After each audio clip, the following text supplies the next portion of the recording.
सामने हम लोग इस बात को लेकर के बैठे हुए हैं कि ये जो नया वर्ष है 2023, इसको भारत सरकार के अनुरोध पर संयुक्त राष्ट्र संघ ने अंतर्राष्ट्रीय मिलेट वर्ष के रूप में घोषित किया है और इसको पूरे विश्व में अंतर्राष्ट्रीय मिलेट वर्ष के रूप में मनाया जा रहा है। क्योंकि ये जो कार्यक्रम है ये भारत सरकार के अनुरोध पर ही किया गया, इसलिए हमारा ये फर्ज है भारतवर्ष के वैज्ञानिकों का, भारतवर्ष का, कि इसको बहुत जोर शोर से हम लोग मनाएं। इसी क्रम में जब ये बात उठी थी 2020 में ये अनुरोध भारत सरकार के द्वारा किया गया था और 2022 में 2023 को ये डिक्लेयर किया गया इंटरनेशनल ईयर ऑफ मिलेट। और तभी से ये बात चलने लगी कि किस तरह से इस कार्यक्रम को बढ़ाया जाए। तो इस कार्यक्रम को बढ़ाने से पहले तो हम लोगों ने दिसंबर माह में इसकी रूपरेखा तैयार की थी, सभी अधिष्ठाता निदेशकों के साथ बैठक करके इसकी कार्यक्रम की हम लोग क्या क्या कार्यक्रम इसमें कर सकते हैं। इसका बैकग्राउंड में ये था कि एक तो जहाँ मैं पहले कुलपति था उस जगह मिलेट्स बहुत होती थी और वो पहाड़ी एरिया था और वो मिलेट का एरिया था, पौड़ी गढ़वाल का। तो वहाँ हम लोग काफ़ी मिलेट्स पर काम करते थे। और दूसरी बात ये थी कि जो हमारे डायरेक्टर रिसर्च यहाँ थे तो इनका भी मिलेट में बड़ा अच्छा एक्सपोजर था। तो वो हम लोगों के विश्वविद्यालय में यहाँ पर काफ़ी काम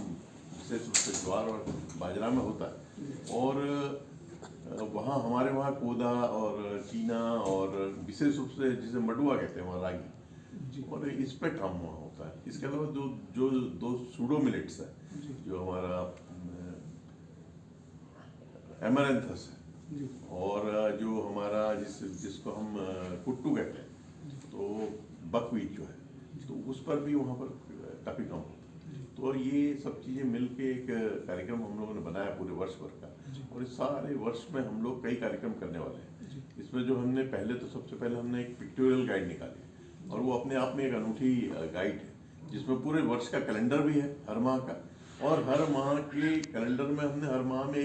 एक क्रॉप को डाला है, चाहे एक में बाजरा डाला, एक में ज्वार डाला, एक में कोदो डाला,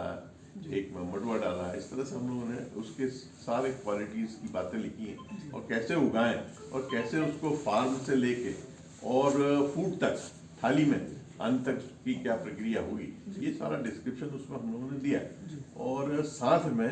जो 12वां पेज है अंत में, उस पेज में हम लोगों ने ये बताया कि ये जो हमारा मडुआ है या